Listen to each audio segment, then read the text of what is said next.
नमस्कार people's voice को स्वागत बंधुगण आसतु नजर पकेबा राज्यर किसी गुरुत्वपूर्ण खबर उपरे सेथिपाई वीडियो को शेष पर्यंत देखंतु एवं चैनल को लाइक शेयर एवं सब्सक्राइब करंतु। बुलेटिन रो प्रथम खबर रे पुणी थरे भारत को धमक देला अमेरिका। एथर ट्रंप नुहंती तांको खास सहयोगी भारत समेत चाइना एवं ब्राजिल को देखाई छंती नाली आखि। ट्रंप को सहयोगी तथा सेनेटर सिंडसे ग्राहम एक लाइव टीवी चैनल रे वक्तव्य देबा बेले कहिसंती देशगुड़िक रुषिया ठारू तेल किनिबा बंद न कले सेमानंक उपरे सबुठारू अधिक तारिफ लगाजिबो।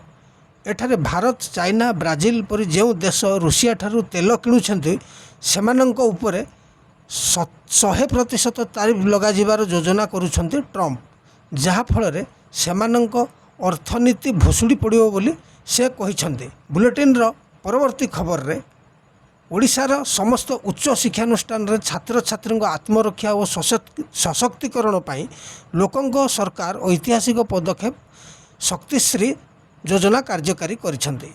छात्र छात्री सुरक्षा एवं निरापत्ता को दृष्टि रे रखी एक सुरक्षित तथा समतामूलक परिवेश गठन पाई गुरुत्वपूर्ण भूमिका तुलेबा सह छात्री मानक मानसिक शारीरिक आईनगत और डिजिटल सुरक्षा को गुरुत्व देवा सह उच्च शिक्षा प्रतिष्ठान गुड़िकरे अधिक सुरक्षित परिवेश सृष्टि करिबो शक्तिश्री।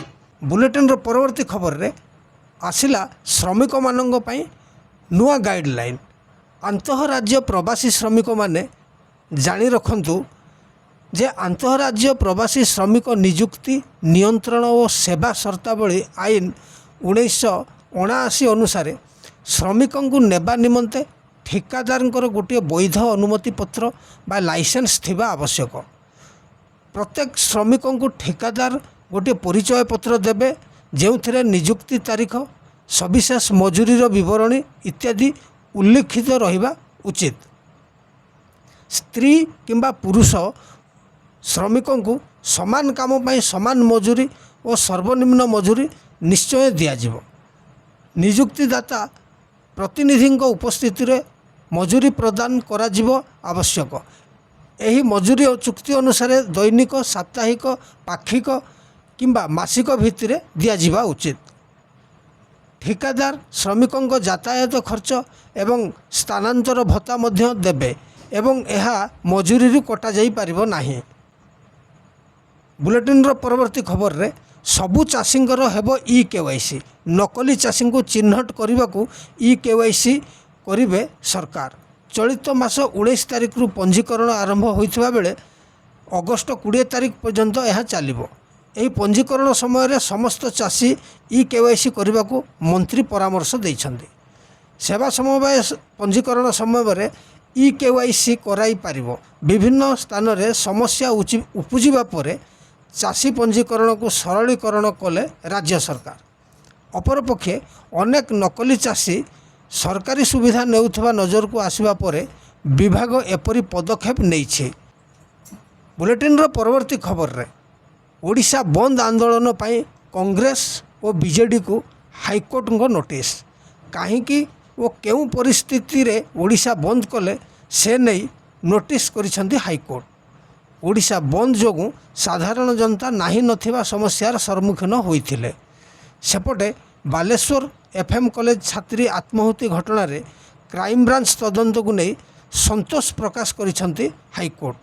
वर्तमान घटनार तदंत करुछि क्राइम ब्रांच, तेणु एसआईटी तदंतर आवश्यकता नाही बोली हाईकोर्ट स्पष्ट करिथंती। बुलेटिन रो परवर्ती खबर रे ओडिशा माध्यमिक शिक्षा परिषद सम्मुख रे विजु जनता दल विक्षोभ करिछि।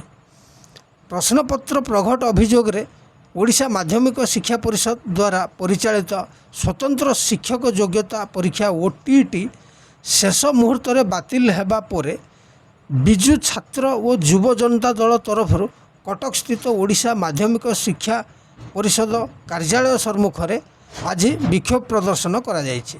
राज्य बीजेपी सरकार विभिन्न नियुक्ति और अन्यान्य परीक्षा को त्रुटिशून्य भाव आयोजित करिबारे संपूर्ण विफल होइचंदी बोली कहिथिले। बुलेटिन रो परवर्ती खबर रे ଓଡ଼ିଶାର ପାଇକ ବିଦ୍ରୋହକୁ ଜାତୀୟ ସ୍ତରରେ ମାନ୍ୟତା ଦେବାରେ ଟାଳଟୁଳ ନୀତି ବିରୋଧରେ ଦ୍ୱିତୀୟ ବିଦ୍ରୋହ ପାଇଁ ଆହ୍ୱାନ ଦେଇଛି ପାଇକ ମହାସଂଘ। ପାଇକ ବିଦ୍ରୋହର ସ୍ମାରକୀ ନିର୍ମାଣରେ ବିଳମ୍ବ, ଉତ୍କଳ ବିଶ୍ୱବିଦ୍ୟାଳୟର ବକ୍ସି ଜଗବନ୍ଧୁ ପାଇକ ଚେୟାର ସ୍ଥାପନ, ପାଇକ ଏକାଡେମୀ ଓ ପାଇକ ରେଜିମେଣ୍ଟ ଗଠନ ଆଦିରେ ଅବହେଳା ସାଙ୍ଗକୁ ଏବେ NCERT ପୁସ୍ତକକୁ ପାଇକ ବିଦ୍ରୋହକୁ ବାଦ୍ ଦେବା ପ୍ରତିବାଦରେ ଖୋର୍ଦ୍ଧା ମାଟିରୁ ପୁଣି ପାଇକ ବିଦ୍ରୋହ ଆରମ୍ଭ ହେବ ବୋଲି ମହାସଂଘ ଚେତାବନୀ ଦେଇଛି। ତେବେ ପାଇକ ବିଦ୍ରୋହକୁ ଭାରତର ପ୍ରଥମ ସ୍ୱାଧୀନତା ସଂଗ୍ରାମର ଘୋଷଣା କରନ୍ତୁ, ନଚେତ୍ ଓଡ଼ିଆ ଅସ୍ମିତା କଥା କହି ଡିଣ୍ଡିମ ପିଟୁଥିବା ବିଜେପି ସରକାରକୁ ପାଇକ ମହାସଂଘ ଆଗାମୀ ଦିନରେ ଦୃଢ଼ ଜବାବ ଦିଆଯିବ ବୋଲି ସଂଘ ପକ୍ଷରୁ ଚେତାବନୀ ଦିଆଯାଇଛି। ପରବର୍ତ୍ତୀ ଖବରରେ କେନ୍ଦ୍ର ସରକାର ଓ ରାଜ୍ୟ ସରକାରଙ୍କ ସମନ୍ୱୟରେ ଓଡ଼ିଶାରେ ବିକାଶ ତ୍ୱରାନ୍ୱିତ ହେଉଛି।